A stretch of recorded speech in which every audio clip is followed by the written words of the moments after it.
Amigos, ఈరోజు మనం క్రిస్పీగా ఉండే కాకరకాయ రింగ్స్ చూద్దామండి.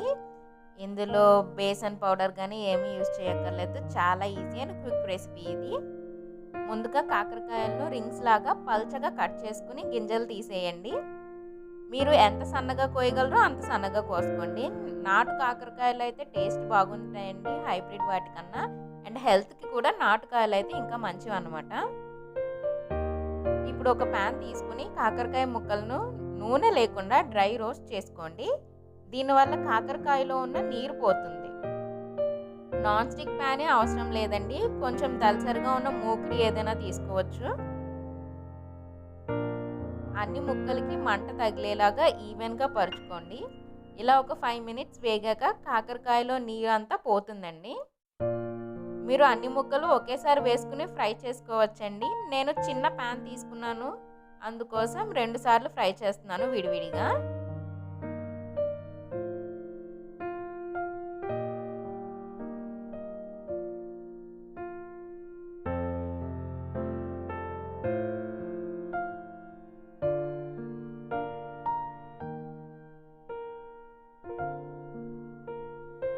చూసారు కదండి, ఫ్రైకి ముందు కాకరకాయలు ఎలా ఉన్నాయో, ఫ్రై తర్వాత కాకరకాయలు ఎలా ఉన్నాయో, వాటర్ పోయాక ఇలా ఉంటాయి అన్నమాట. ఇప్పుడు వేరొక ప్యాన్లో డీప్ ఫ్రైకి సరిపడగా ఆయిల్ తీసుకోండి. ఇక్కడ నేను తాలింపు పెట్టే ప్యాన్ తీసుకున్నాను, ఎందుకంటే ముక్కలు తక్కువ కదండి. అంతేకాకుండా ఆయిల్ కూడా తక్కువ వేసుకుంటే సరిపోతుంది అన్నమాట. ఇప్పుడు డ్రై రోస్ట్ చేసిన కాకరకాయలను డీప్ ఫ్రై చేసుకోండి. గోల్డెన్ బ్రౌన్ కలర్ వచ్చే వరకు సిమ్లో పెట్టి ఫ్రై చేసుకోండి. కేర్ఫుల్గా చూసుకోండి, నల్లగా అయిపోకూడదు. నల్లగా అయిపోయాయంటే మాడిపోయిన వాసన వస్తాయి, టేస్ట్ బాగోదు. గోల్డెన్ బ్రౌన్ కలర్ వచ్చే వరకు ఫ్రై చేసుకోవాలి.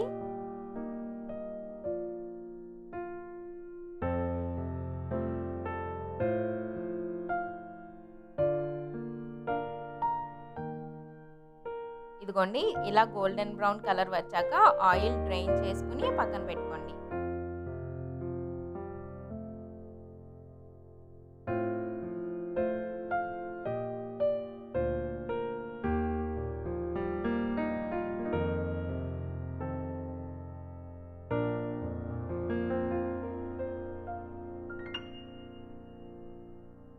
ఈ ఆయిల్లో చేదు ఏమాత్రం దిగదండి. ఈ ఆయిల్ని మళ్ళీ రీయూజ్ చేసుకోవచ్చు. కర్రీలో కానీ, దోశలు కానీ ఎందులోనైనా వాడుకోవచ్చు, ఏమీ చేదు రాదు.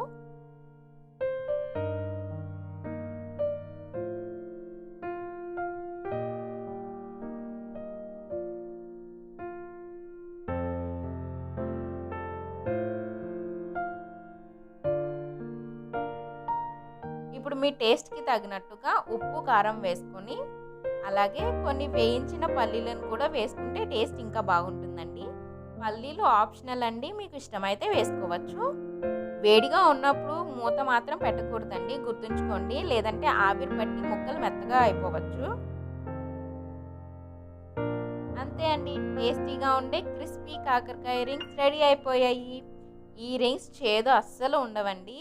ఇలా ఒక్కసారి ట్రై చేయండి. కాకరకాయ అంటే ఇష్టం లేని వాళ్ళు కూడా మళ్ళీ మళ్ళీ కావాలి అంటారు. ఈ వీడియో మీకు నచ్చినట్లయితే లైక్ చేయండి, షేర్ చేయండి. అలాగే కర్రీ మీరు టేస్ట్ చేసి ఎలా వచ్చిందో కామెంట్ చేయండి.